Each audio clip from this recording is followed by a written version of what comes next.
पनवेल महापालिका निवडणुकीच्या तोंडावर भारतीय जनता पक्षानं राजकीयदृष्ट्या अप्रत्यक्ष निर्णायक सर्जिकल स्ट्राईक करत महाविकास आघाडीला जोरदार हादरा दिलाय। प्रभाग क्रमांक 18, 19 आणि 20 मधील महाविकास आघाडीच्या उमेदवारांनी ऐनवेळी उमेदवारी अर्ज मागे घेतल्यामुळे या तिन्ही प्रभागांमध्ये भाजप आणि संबंधित उमेदवार बिनविरोध निवडून आले आहेत। त्यामुळे भाजपचा आत्मविश्वास प्रचंड वाढला असून विरोधकांची रणनीती पूर्णतः कोलमडल्याचं चित्र आहे। प्रभाग क्रमांक 18 मध्ये भाजपचे नितीन जयराम पाटील यांच्या विरोधात शेतकरी कामगार पक्षाचे रोहन गावंड यांचा उमेदवारी अर्ज जात प्रमाणपत्र आणि पडताळणी पावती नसल्यानं बाद झाला। गावंड हे पूर्वी प्रीतम म्हात्रे यांचे स्वीय सहाय्यक होते। शेकापनं कोणतीही प्राथमिक छाननी न करता उमेदवारी अर्ज दिल्याचा फटका पक्षाला बसला आणि नितीन पाटील बिनविरोध निवडून आले। ममता म्हात्रेंचा निर्विवाद विजय। प्रभाग क्रमांक 18 मधून माजी विरोधी पक्षनेते प्रीतम म्हात्रे यांच्या पत्नी ममता म्हात्रे या बिनविरोध निवडून आल्या। त्यांच्या विरोधामध्ये सेजल श्याम खडकबाग यांनी उमेदवारी अर्ज भरला होता। शुक्रवारी मशालीच्या या उमेदवारांना आपले नामनिर्देशन पत्र मागे घेतले। त्यामुळे प्रीतम म्हात्रे निवडणूक लढवत नसले तरी त्यांच्या पत्नीचा निर्विवाद विजय झाला।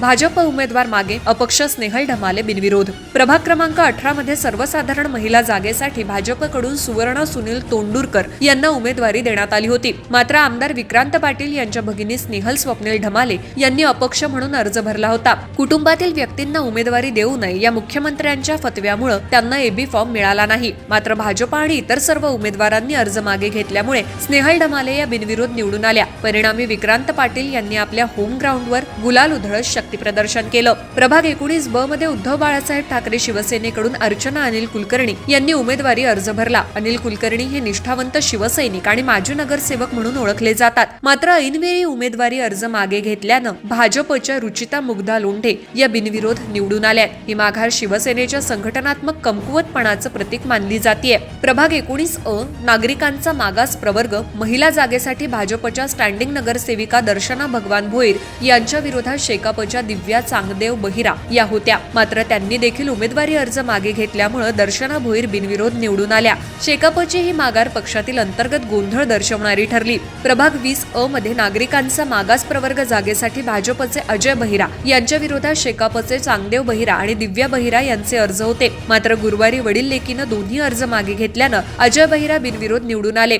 तर 20 ब मध्ये भाजपच्या डॉक्टर प्रियंका तेजस कांडपिळे यांच्या विरोधात काँग्रेसच्या रुपाली शिंदे यांनी अर्ज मागे घेतल्यामुळे 2 जागा बिनविरोध झाल्या। शेकाप, काँग्रेस आणि उद्धव बाळासाहेब ठाकरे शिवसेनेच्या उमेदवारांनी ऐनवेळी माघार घेतल्यामुळे महाविकास आघाडीच्या रणनीतीवरच प्रश्नचिन्ह उपस्थित झालंय। ज्यांच्यावर विश्वास दाखवण्यात आला त्यांनीच पाठ फिरवल्याचा आरोप होतोय।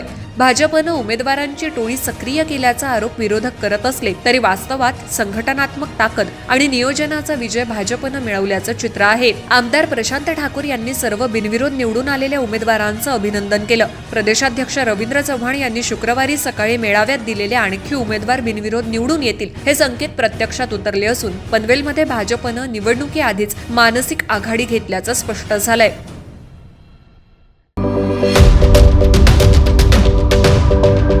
यूट्यूबवर सुद्धा रायगड टाइम्स सर्च करा आणि पहा रायगडच्या कानाकोपऱ्यातील प्रत्येक बित्तम बातमी। आणि हो, लगेच सबस्क्राईब बटनवर क्लिक करायला विसरू नका। रायगड टाइम्स, आपलं चॅनल, आपला आवाज।